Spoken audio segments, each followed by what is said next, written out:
پاکستان کی آزادی کو 78 برس گزر چکے ہیں اور 2 سال بعد یہ ملک 80 سال کا ہو جائے گا، لیکن اس وقت پاکستان دنیا کے پہلے 100 امیر ترین ممالک میں شامل نہیں ہے۔ اگرچہ وہ مجموعی قومی پیداوار کے حوالے سے دنیا کی 26ویں بڑی معیشت ہے، لیکن خوشحالی کی 144 ممالک کی عالمی درجہ بندی میں اس کا نمبر 114واں ہے۔ ہم پاکستان کی معاشی تنزلی کی جب بھی تاریخ دیکھتے ہیں تو اکثر یہ سننے کو ملتا ہے کہ جب ہمیں آزادی ملی تھی تو ہمارے پاس کاغذ کو نتھی کرنے والی پنیں بھی نہیں تھی اور ہم کیکر کے کانٹوں سے یہ کام لیتے تھے۔ آج ہم ایٹمی طاقت ہیں اور دنیا کی 12ویں بڑی جنگی قوت کے حامل ہیں۔ کیا واقعی یہ درست ہے کہ پاکستان کا قیام ایک غریب ملک کے طور پر ہوا تھا؟ جب اسے آزادی ملی تھی تو اس کی معاشی قوت کیا تھی اور اس کے پاس کتنا پیسہ تھا؟ آج کی ویڈیو میں ہم اسی پر بات کریں گے۔ ہمارے channel trade and finance news کو سبسکرائب کریں اور بیل آئیکن کو ضرور پریس کریں۔ سوال یہ ہے کہ آزادی کے وقت پاکستان کے حصے میں کتنا پیسہ آیا؟ 3 جون کو تقسیم ہند کا منصوبہ پیش ہوا تو 12 جون کو ہی لارڈ ماؤنٹ بیٹن کی سربراہی میں پارٹیشن کونسل بنا دی گئی، جس کے ذمے دونوں ممالک کے درمیان تقسیم کا فارمولہ طے کرنا تھا۔ کانگریس کی جانب سے اس کے ممبران میں سردار ولبھ بھائی پٹیل اور راجندر پرساد شامل تھے، جبکہ مسلم لیگ کی نمائندگی لیاقت علی خان اور سردار عبدالرب نشتر کے پاس تھی۔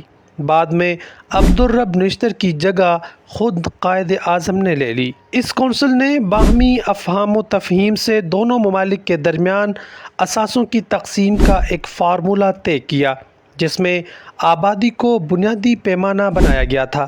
اس حساب سے پاکستان کے حصے میں 17.5% کے حساب سے نہ صرف پیسہ آیا، بلکہ اس وقت ہندوستان کے ذمے جتنے قرض تھے اس میں سے پاکستان کو اسی تناسب سے ادائیگیاں کرنی تھیں۔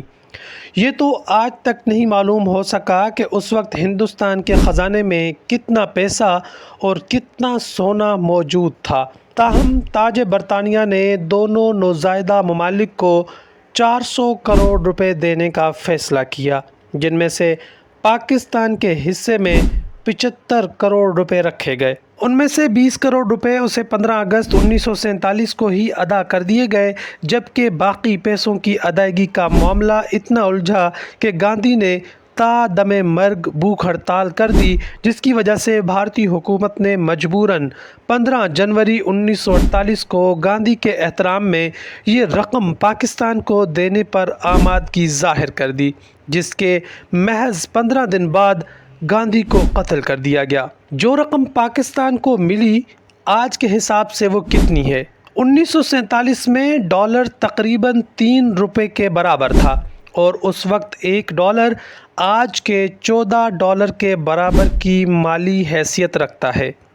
پاکستان کے حصے میں 75 کروڑ روپے آئے تھے، جو تقریباً 25 کروڑ ڈالر بنتے ہیں۔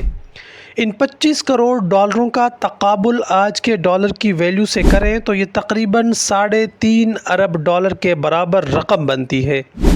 مشرقی اور مغربی پاکستان کی آبادی کو ملایا جائے تو یہ تقریباً 4 کروڑ بنتی تھی۔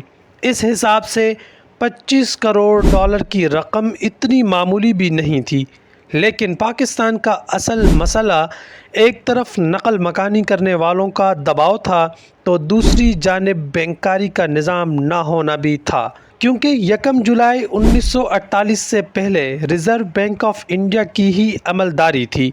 انڈیا اور پاکستان کی ایک ہی کرنسی چل رہی تھی۔ تقسیم کے وقت 99 بینک کام کر رہے تھے، جن میں سے سوائے ایک بینک کے تمام بینکوں کے مرکزی دفاتر انڈیا میں ہی تھے۔ بینکنگ سیکٹر پر ہندوؤں کی مکمل اجارہ داری بھی تھی۔ ان بینکوں کی متحدہ ہندوستان میں 3496 برانچیں تھیں، جن میں سے پاکستان میں صرف 631 موجود تھی۔ اس لیے پاکستان کا سب سے بڑا معاشی مسئلہ آزادانہ طور پر معاشی نظام چلانا تھا۔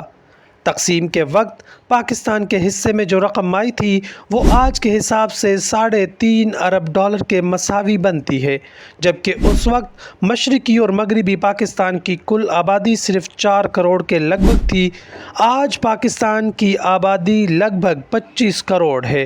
گویا اگر پاکستان 2025 میں آزاد ہوتا اور اسی فارمولے کے مطابق اسے اپنا حصہ ملتا تو یہ رقم تقریباً $22 ارب کے مساوی بنتی۔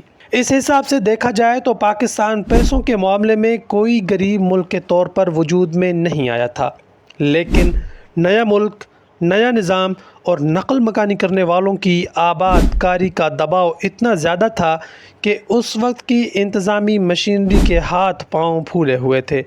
یہی وجہ ہے کہ جب بھی ہم تقسیم کے وقت کی معاشی صورتحال کا جائزہ لیتے ہیں تو یہی کچھ پڑھنے کو ملتا ہے کہ پاکستان کو نامساعد معاشی حالات درپیش تھے۔